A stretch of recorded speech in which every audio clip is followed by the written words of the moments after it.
আমরা 13 নম্বর প্রবলেমটি দেখি স্যার।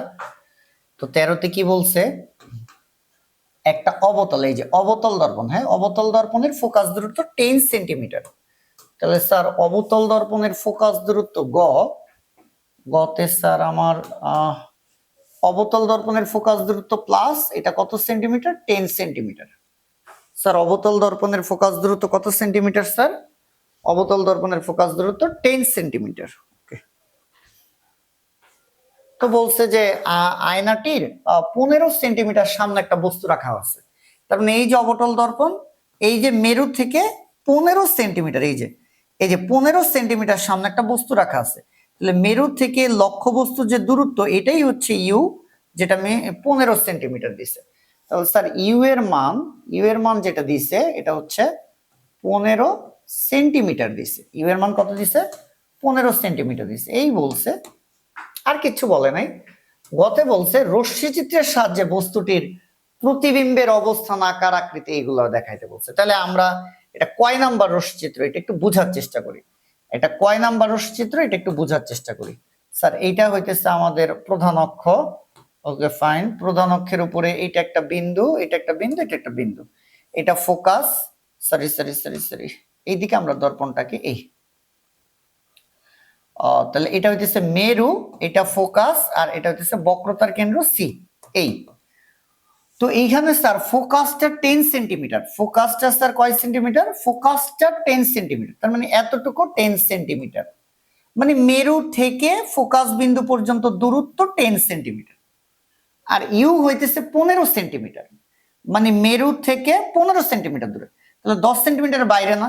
এতটুকু 10 হইলে ফোকাস যদি 10 সেন্টিমিটার হয়, তাহলে এতটুকু তো স্যার কিন্তু আবার 10 সেন্টিমিটার, এরটুকু কিন্তু স্যার 10 সেন্টিমিটার, মানে এইখান থেকে এই পর্যন্ত 20 সেন্টিমিটার। কিন্তু লক্ষ্যবস্তু হচ্ছে 15 সেন্টিমিটার। 15 সেন্টিমিটার মানে এখান থেকে কই পড়ে? 10-এর বাইরে এই বিন্দুর ভিতরে এইটা মোটামুটি গ্রহণযোগ্য 15 সেন্টিমিটার। তাহলে কি বোঝা গেছে? তাহলে এখান তো বলছে শুধু রশ্মি চিত্র, তাহলে কয় নাম্বারটা? এটা স্যার বক্রতার কেন্দ্র আর ফোকাসের মাঝখানে, তার মানে গয় হইতেছে 4 নং রশ্মি চিত্র। 4 নং রশ্মি চিত্র স্যার, এই যে 4 নং রশ্মি চিত্র হইতেছে এটা। আবার বলি, রশ্মি চিত্রের সাহায্যে বস্তুটির প্রতিবিম্বের অবস্থান, আকার, আকৃতি, প্রকৃতি। তাহলে স্যার থিওরির ক্লাসের থেকে 4 নং রশ্মি চিত্রটা দেখতে হবে। কেমনে এটাই বুঝলাম। প্রশ্নের ফোকাস দূরত্ব বলছে 10 সেন্টিমিটার, তাহলে ফোকাসটা 10, এতটুকু দৈর্ঘ্য 10 সেন্টিমিটার। এই যে যারা বুঝতেছ না আরেকবার দেখো, এতটুকু স্যার 10 সেন্টিমিটার, এই যে এতটুকু 10 সেন্টিমিটার।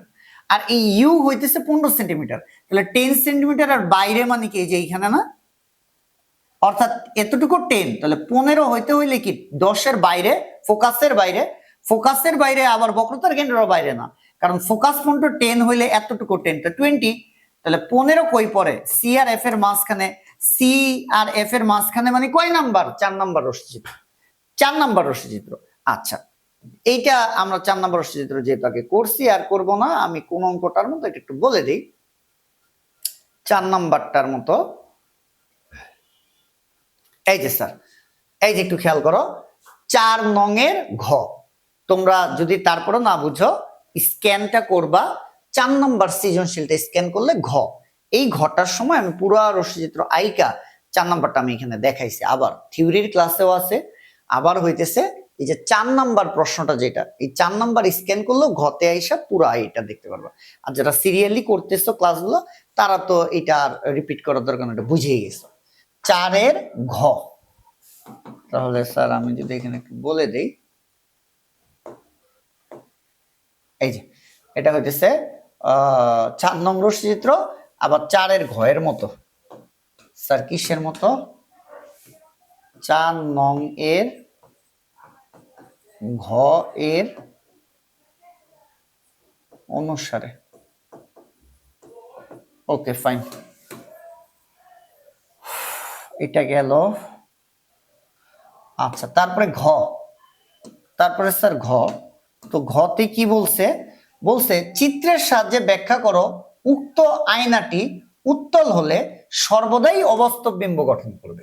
স্যার উত্তল যদি হয় তাহলে সর্বদাই অবাস্তব প্রতিবিম্ব গঠন করবে।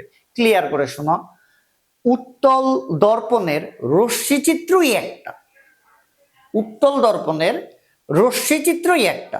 তাহলে এই যেখানে বলছে চিত্রের সাহায্যে ব্যাখ্যা করো উক্ত আয়নাটি, মানে ওই যে এই যে আয়নাটা, এই আয়নাটা যদি উত্তল হইতো তাহলে সর্বদাই অবাস্তব প্রতিবিম্ব গঠিত হয়।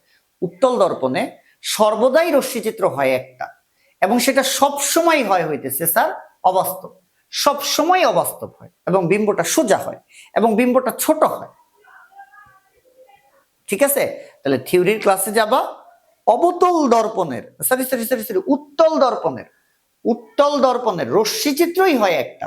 তাহলে থিওরির ক্লাসে উত্তল দর্পণের সেই রশ্মিচিত্রটা এঁকে দিলেই হবে। আবার বলতেছি, উত্তল দর্পণের রশ্মিচিত্রই হয় একটা। তাহলে হইতেছে 13 ঘ নং কিসের মতো স্যার, ওই যে উত্তল দর্পণের যে রশ্মিচিত্র সেটা। এখানে স্যার আমি একটু দেখে বলতেছি, দাঁড়াও, যেটা রশ্মিচিত্র কয় নাম্বার।